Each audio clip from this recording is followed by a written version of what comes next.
The removal of Sen Lwin was exactly what the Burmese people wanted. After 5 days of violent anti-government demonstrations, which has left at least 1,000 people dead, the government capitulated and Sen Lwin resigned. In a radio broadcast, the Armed Forces commander had declared that the army would take stern measures against protesters. But Western diplomats reported large numbers of troops joining with the people and taking no action against them.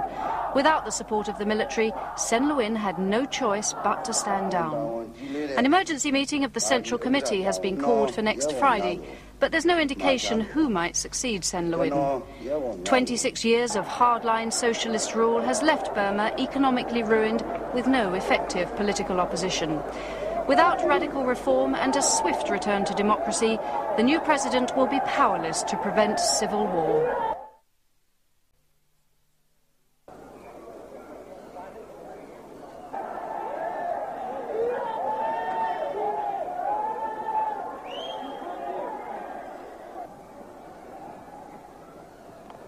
Certainly in Rangoon there is still a lot of apprehension. Some posters have appeared this morning telling people not to give up the struggle, to carry on the fight, etc. I haven't actually seen these myself, but I have no doubt that other people in the embassy have.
The way the country has been run for the past 26 years, there are no obvious successors. There is nobody who has any obvious claim to power, and the government will be looking, I suspect, for someone who will both satisfy the army's requirements and who will also present an acceptable face to the public. So how likely is it now that Sen Lwin's gone that there'll be peace on the streets?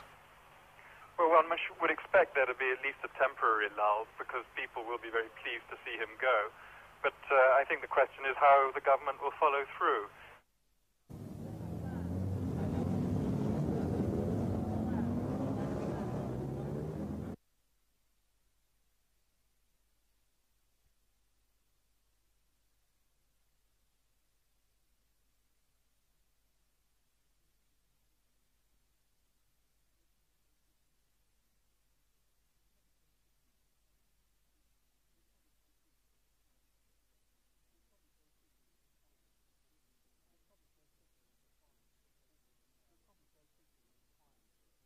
The problems are completely intertwined because the insurgencies are in a sort of horseshoe around the central plains of Burma, and these insurgencies have been going on for many years, and they're denying the government access to some of the most mineral-rich areas of the country. So as a nation, Burma has little chance of really developing unless these places are open for trade, firstly with their neighbours, but also for the resources to come down into the central plains.